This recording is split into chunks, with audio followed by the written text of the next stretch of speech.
ya.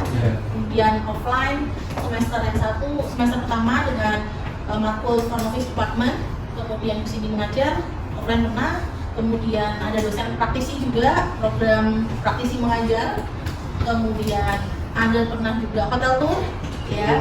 Jadi sudah ada gambaran tentang hotel. Plus selain mata kuliah front office department, di mata kuliah lain juga memperkaya ilmu Anda tentang hotel. Ya, nah, di sini menginformasikan bahwa Anda sekarang levelnya sudah level supervisor, sudah tidak staff lagi. Jadi ya harapannya pemikiran Anda sudah di level supervisor. Mari kita belajar bersama. Jadi di sini kita seperti biasa ya untuk pembelajaran kita menggunakan media Kulino. Sudah dibuka Kulinonya? Sudah. Kira-kira di situ ada apa aja? Materinya sampai? Jadi semua materi dari pertemuan awal sampai akhir sudah ada ya. Dan sudah ada juga untuk kontrak kuliahnya berapa persen untuk UTS, tugas, porsinya UAS berapa, tugas ada di kolom KTM, rencana tugas mahasiswa. 1 minggu sebelum UTS sudah dikumpulkan, 1 minggu sebelum UAS sudah dikumpulkan ya untuk poin tugas. Oke, sudah ada RPS-nya di sini. Anda bisa download juga di Kulino bahwa kita tuh mau ngapain aja sih selama 6 bulan ke depan, ya kan, 1 semester. Daftar pustaka atau pustaka yang dipakai sudah di sini buatkan enakan bahwa dari 1 buku ada e-booknya juga. Kemudian di sini sudah ringkas menjadi PowerPoint. Anda nggak beli bukunya, sudah ada e-booknya. Anda malas baca e-booknya, baca PPT-nya. PPT nggak mudah, harus baca bukunya, ya kan? Kemudian pertemuan pertama dan pertemuan 14 nanti Bu Sidi yang akan mengajar full. Tetapi pertemuan kedua sampai ke 13 itu saya minta Anda untuk presentasi ke depan, bukan materi ya, karena materi udah saya share semuanya, poin. Materi di sini porsinya setelah Anda presentasi. Presentasinya berupa apa? Pemahaman Anda per kelompok tentang materi yang akan disajikan. Misal, kelompoknya Anda 3 orang, sudah saya informasikan di grup kan, di minggu pertama di Kulino, Anda buka juga silakan. Itu ada 3 narasumbernya 2, 1 moderator. Di depan selama waktu alokasi waktu sudah mesti ditentukan. Alokasi untuk presentasi berupa case project dari materi yang Anda pilih. Oke, materi yang sudah saya berikan itu Anda baca. Kira-kira masalah yang terjadi yang di hotel ini atau di restoran yang kekinian apa? Mungkin source sumber dari Google atau berita. Misalnya tentang hotel terjadi apa, itu Anda masukkan ke dalam materinya. Contoh case-nya apa di hotel. Terus Anda membahasnya sesuaikan dengan materi yang Anda. Kemudian ada sesi bertanya, kelompok selanjutnya wajib bertanya 1. Setelah kelompok selanjutnya bertanya 1, baru nanti diforwardkan untuk audiens maksimal 2 penanya. Itu masuk poin juga nilai yang positif. Kemudian setelah itu sisanya adalah evaluasi praktek di sini. Evaluasi presentasi Anda, evaluasi problem solvingnya dari case yang Anda forwardkan itu. Kemudian saya masukkan juga ke materinya, saya memberikan intisari materi yang ada di bab tersebut. Oke. Kemudian ini presentasi ini sebagai media Anda untuk belajar. Istilahnya belajar di depan lah sama audiens. Terus ini sebagai latihan mental Anda. Di hotel Anda nggak mungkin diam aja, enggak ya. Pasti kan ngomong, berkomunikasi dengan tamu, teman, pimpinan. Anda latihkan di sini. Kalau Anda di sini terus jarang ngomongnya, Anda di sini pasti ngomong. Oke, ada yang mau ditanyakan mungkin dari ini? Itu kan itu berarti materi 1 bisa sampai itu. Materi 1 hari ini PCD yang sampaikan. Tinggal tulisannya dari dia. Ya, yang 1 sama 14 porsinya PCD. Yang lainnya ada sisanya. Kalau misalnya materinya masih ada sisa lagi, ya PCD wajib menyampaikan. Jadi kita kerjaan sebelum UTS ini saya harapkan 1 buku ada selesai. Karena materi sudah saya share semua toh. Nanti selebihnya PCD akan informasi supervisor masa depan itu seperti apa. Realnya yang supervisor sekarang di hotel kerjakan khususnya di front office itu seperti apa mesti disampaikan, termasuk job desk-nya, termasuk aturannya, termasuk semua yang ada di hotel. Karena dulu mesti pernah kerja di hotel, jadi istilahnya di level supervisor ilmunya tak kasih kalian semua praktisnya. Makanya di sini inginnya Anda bertanya aktif supaya nanti Anda di posisi level supervisor udah nggak takut lagi ya. Diharapkan juga kalau lulus dari sini langsung levelnya supervisor, karena mulai dari sekarang Anda sudah masuk ke hotel di level staff. Ini tips and trick biar dapat promosi cepat jadi supervisor. Target 2 tahun jadi manajer bisa diambil. Caranya gimana? Nanti kita sampaikan di supervisor masa depan. Ya, jadi kalian komplitnya dari buku, kalian dapat teorinya, dari Bu Sidi kalian dapat pengalamannya. Jadi sebelumnya Anda di semester 1 sudah isinya sudah nggak meraba lagi, sudah tahu itu front office department. Bu Cindy ingin tahu aja, kira-kira Anda masih ingat nggak sih tentang pelajaran yang sebelumnya di semester 1 tentang front office department? Siapa yang masih ingat apa itu FO apa tuh? Silahkan apapun yang Anda dapat di semester 1, silahkan kemukakan. Departemen yang berbeda yang artinya paling penting karena dia yang bersilaturahmi pada kami dan rakyat bisa. Oke, jadi menurut Stephen bahwa front office department penting karena menghadapi tamu, melayani tamu mulai dari awal kedatangan sampai kepulangan. Oke, ada lain sebenarnya? Bagian paling depan karena apa ada tamu walaupun itu sebagai guest di hotel tersebut atau tidak pun akan larinya ke front office terlebih dahulu. Jadi ada apa ya sebagai impresi awal para tamu menilai sebuah hotelnya. Oke, jadi baik. Sebelahnya yuk.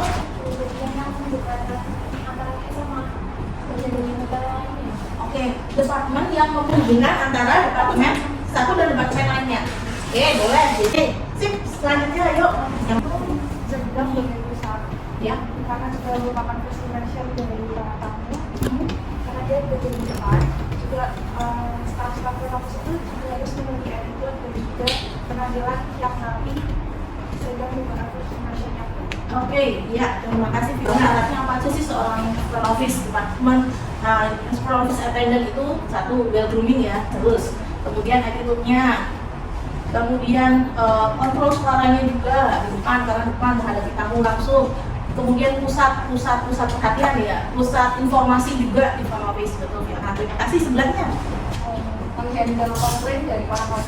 oke, clear, gampang ini handle komplain dari para tamu. Jadi walaupun komplainnya itu di departemen housekeeping maupun engineering maupun departemen lainnya selain front office atau bahkan front office sendiri, pasti komplainnya ke front office departemen karena memang tugasnya dari front office attendant untuk handling komplain.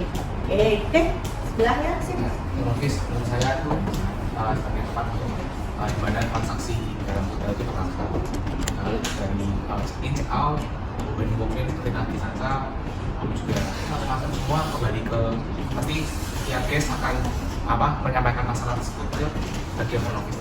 Baik, jadi untuk front office ini jawabannya sudah dilengkapi ya.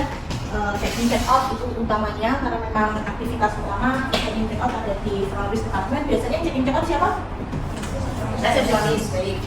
Kemudian di check in check out itu tata cara untuk check in check out memang harus front desk agent atau resepsionis harus paham ya. Kemudian billing, catering, penagihan pembayaran tamu pada saat check out juga harus teliti.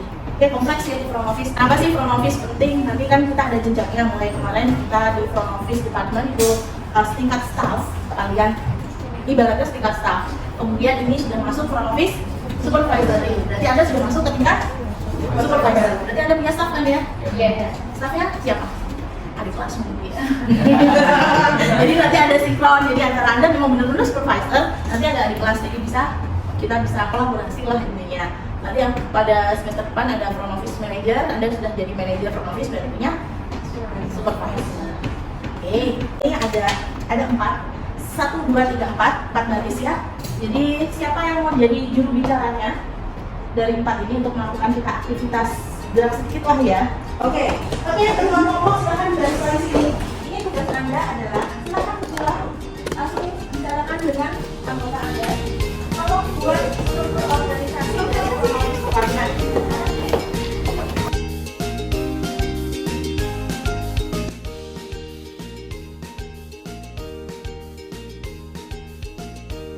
Kalau yang sudah selesai, semuanya bisa bilang saya sudah selesai.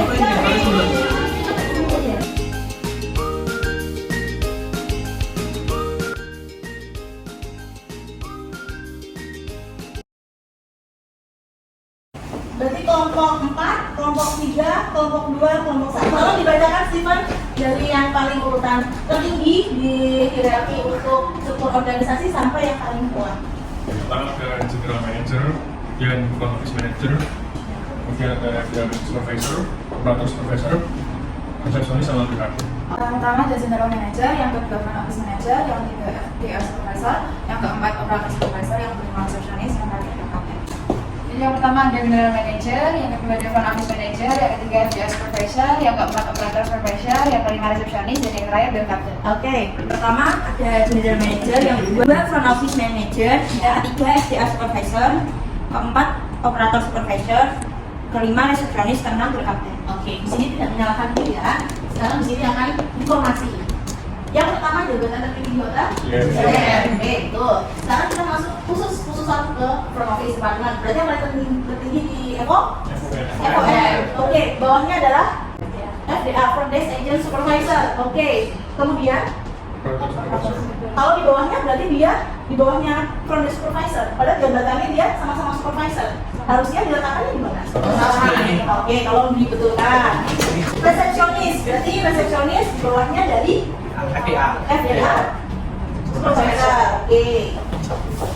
Bell captain di mana? Kalau bell captain namanya captain, berarti dia sebagai supervisor. Kalau staffnya namanya bellman, boy, ya. Jadi ini ya, jadi gambarannya yang pertama general manager, turun ke front office manager, supervisor ada di setelah manager ya, manager ada front desk agent supervisor, ada bell captain, bukan sebutannya concierge supervisor ya, sebutannya di hotel kalau enggak dengan nama bell captain. Kemudian ada tadi operator supervisor, mungkin di hotel ada yang lebih kompleks lagi, nanti hotel bintang 5 ada lounge supervisor, itu ini standarnya dulu aja. Kemudian bawahnya paling staff, berarti ada receptionist, ada bellman, ada operator, ada driver, semua ada apa namanya yang buka tutup doorman. Oke, jadi ini. Jadi untuk nanti tinggal ini pengembangannya tergantung hotelnya masing-masing. Kalau hotel itu tambah hotel bintang 5 pasti lebih kompleks organisasi. Ya, jadi kurang lebih Anda sudah paham dulu tentang alurnya, prosesnya, struktur organisasi. Nanti kita lengkapi. Jadi kalau di supervisor itu posisinya dia ada di mana? Dari struktur Anda ini. Di bawahnya front office manager, di atasnya operator supervisor, FDR. Nah, berarti supervisor berada di bawah front office manager dan di atasnya level staff. Ya, itu disebutnya namanya twin. Bukannya twin. LINKAED masih ya. Twin. Di dalam manajemen twin adalah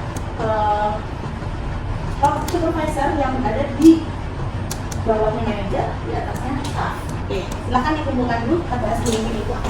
LinkedIn fungsinya apa? Karena dia di tengah-tengah antara manajer, di atasnya staff. Kira-kira kalau jadi supervisor tuh, orang supervisor di hotel khususnya di FO tuh fungsinya pentingnya dia apa sih? Membantu manajer untuk memantau staff. Satu, berarti supervisor membantu manajer memantau staff. Oke. Ada lagi?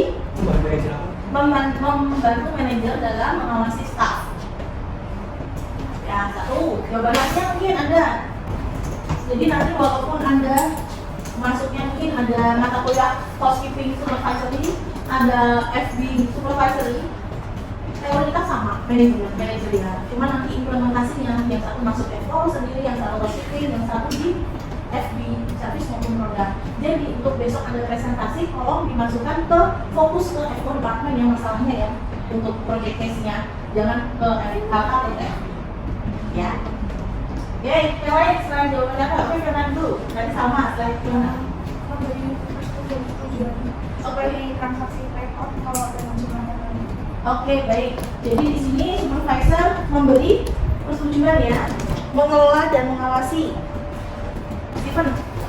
Menangani tamu yang tidak bisa ditahan sampai protes itu. Oke, menangani handling komplain untuk tamu yang tidak bisa diatasi oleh staff ya di FO ya. Entah itu mau di resepsionis, entah itu mau di operator, entah itu mau di concierge, semua punya supervisor sendiri. Jadi kalau staff yang nggak bisa handle, saya nggak kuat nih tamunya terlalu overacting, tolong kasihkan ke supervisor yang bisa menghadapi. Oke, ingat nggak kalau teori manajemen itu adalah ya POAC, planning, organization, actually, sama controlling. Jadi itu kata kuncinya. Planning, mau planning apa nih? Satu biasanya planning apa? Untuk staffnya. Gak mungkin planningnya dia buat dipakai manajer kan ya. Jadi dipakai untuk staff. Kira-kira planningnya apa? Rencana untuk staffnya. Vacation? Rencana vacation? Ada namanya gathering di hotel. Di hotel itu juga ada refreshing yang setahun sekali staffnya diajak gathering. Oke. Tapi jangan ditulis dulu.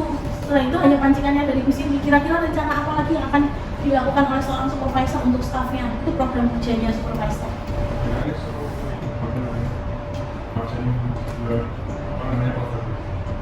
Apanya? Upselling produk. Jadi kalau di front office juga ada namanya upselling produk. Jadi itu bisa rencananya adalah upselling produk atau jasa. Upselling itu apa?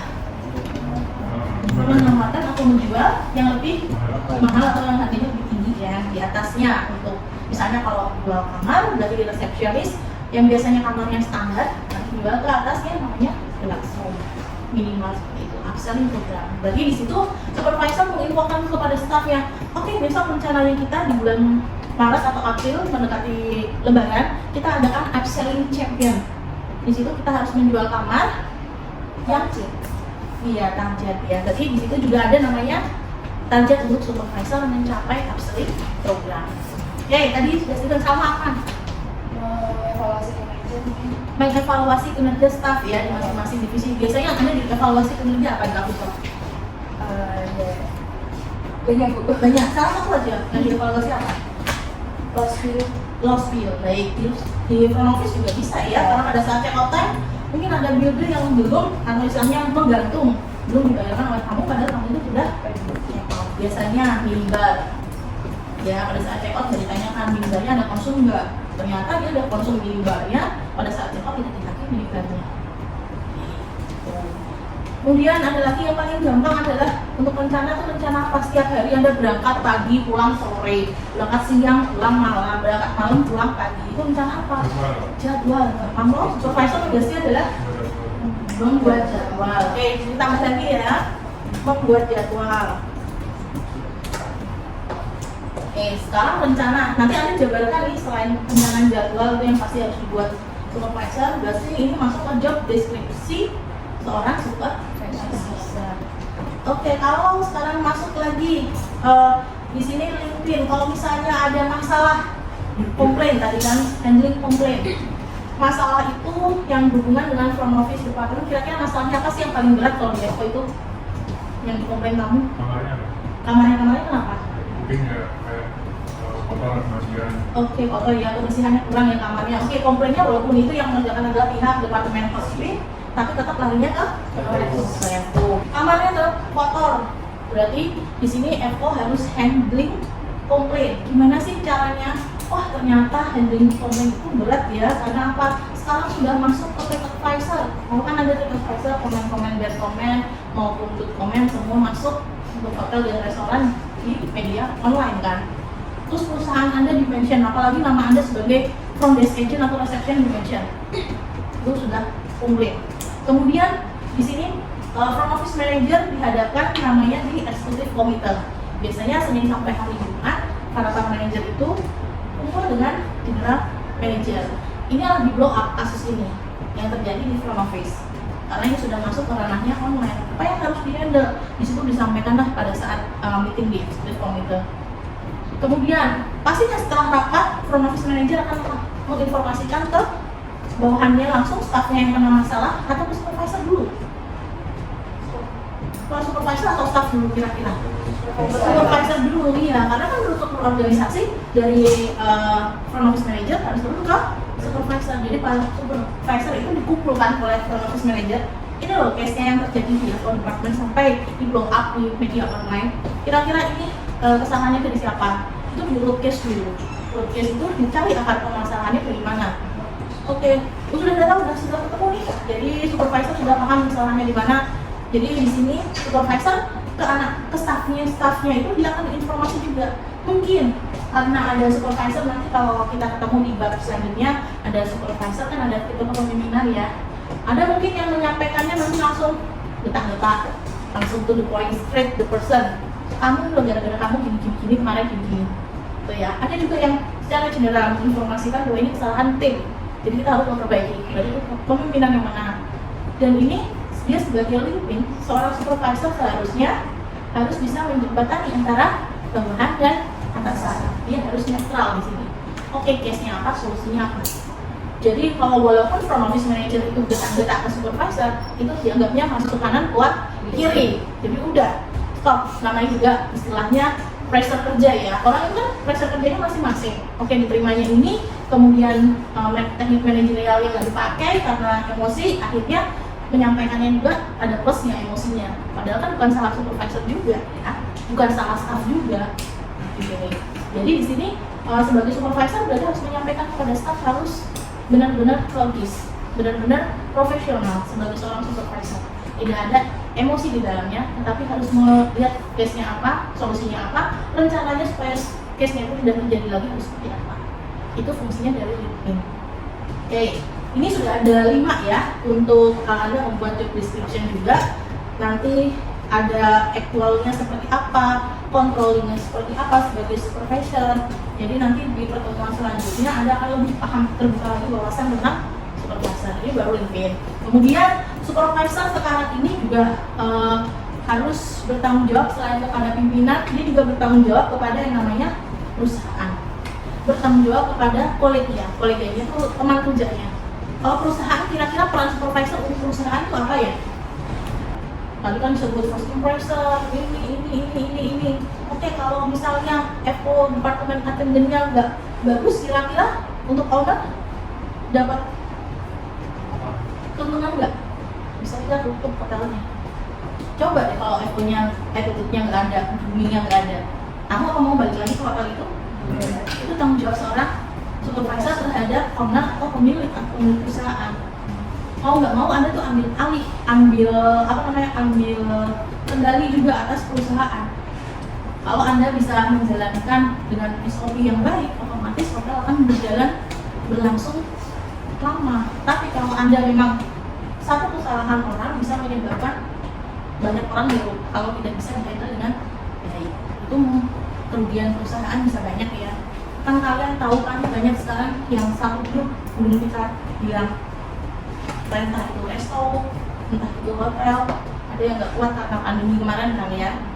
Itu juga salah satu kemungkinan bahwa untuk handle tamunya dia kurang bagus.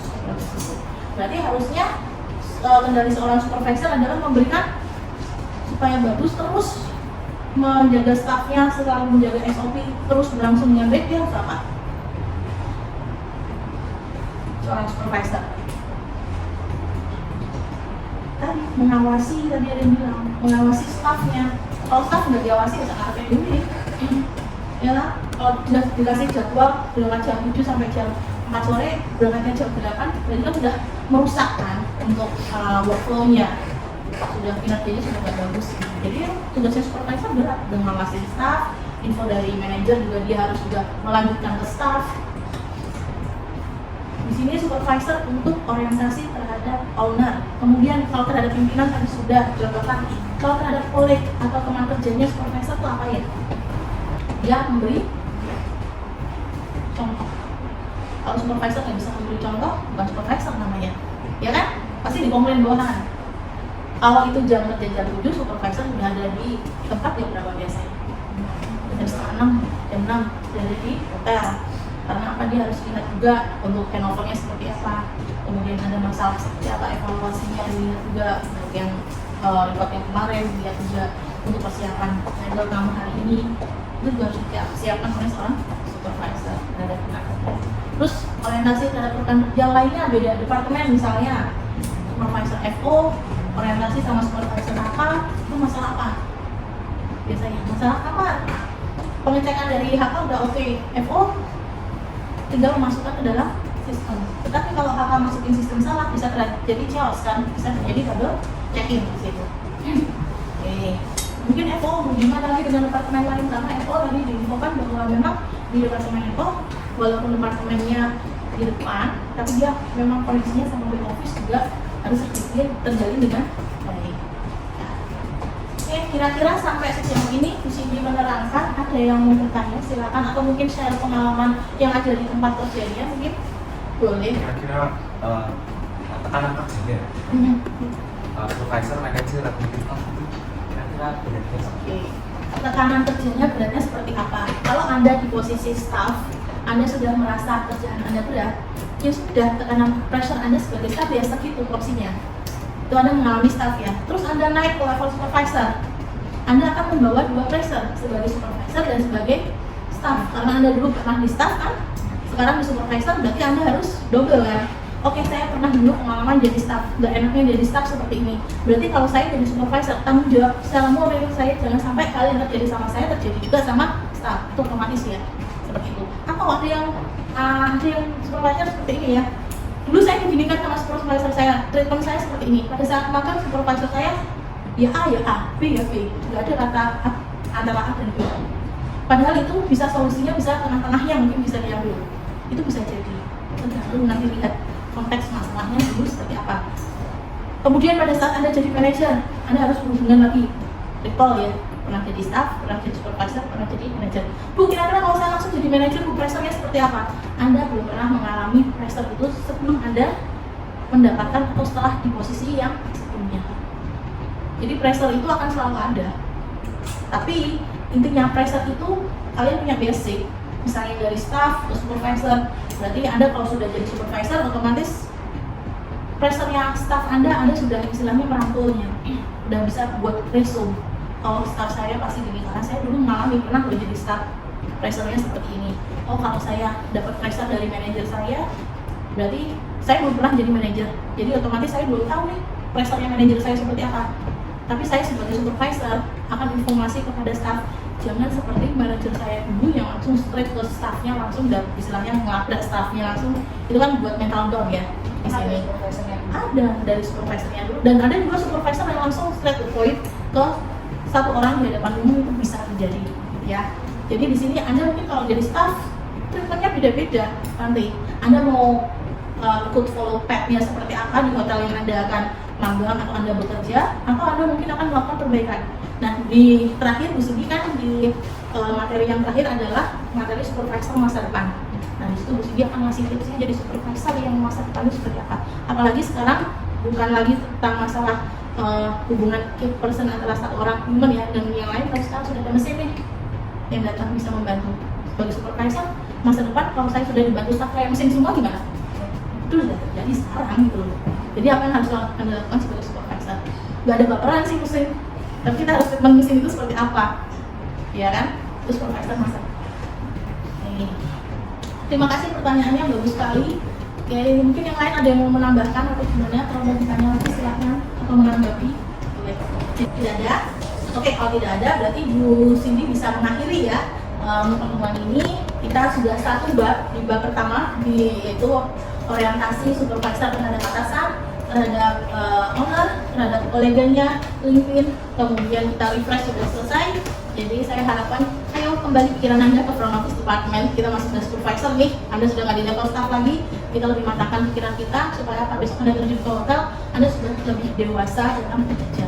Nanti Anda maksudnya dewasa dalam bekerja, Anda sudah bisa mengambil istilahnya intisari. Kalau saya bekerja besok saya harus berkomunikasi dengan atasan saya, pimpinan saya seperti apa. Jangan sampai memancing emosi di atas emosi, ya. Anda lebih smart karena Anda sudah dibekali ilmu di hotel. Oke, terima kasih atas kehadirannya. Besok kita lanjut lagi di pertemuan kita di minggu kedua dengan presentasi dari kelompok 1. Mohon disiapkan PowerPoint-nya, waktunya sudah tersedia ya, lokasi. Jadi di sini minta on time 12.30 Anda sudah ada di sini karena kita sudah alokasi waktu untuk presentasi, untuk alokasi bertanya, dan yang terakhir Bu Cindy akan evaluasi dan juga memantapkan materi yang sudah Bu Cindy sampaikan. Kalau PPT itu Anda bisa baca di rumah, tapi kita sekarang masuk ke case project, lebih dalam lagi tentang itu. Terus nanti bisa dievaluasi, memasukkannya itu ke dalam teori-teorinya nanti. Ini juga sebagai latihan Anda besok nanti kalau mau maju lomba, boleh silakan tulisan ikut PKM khusus untuk FO, di blow up lah case yang ada di itu bisa dimasukkan dalam PKM tulisan, atau mau lomba ikut di luar tentang front office itu bisa nambah poin lumayan. Di sini kita menghargai untuk beasiswa mahasiswa yang juara akademik maupun non akademik. Oke, terima kasih, sekian, selamat siang, sampai ketemu minggu depan. Siang. Selamat siang.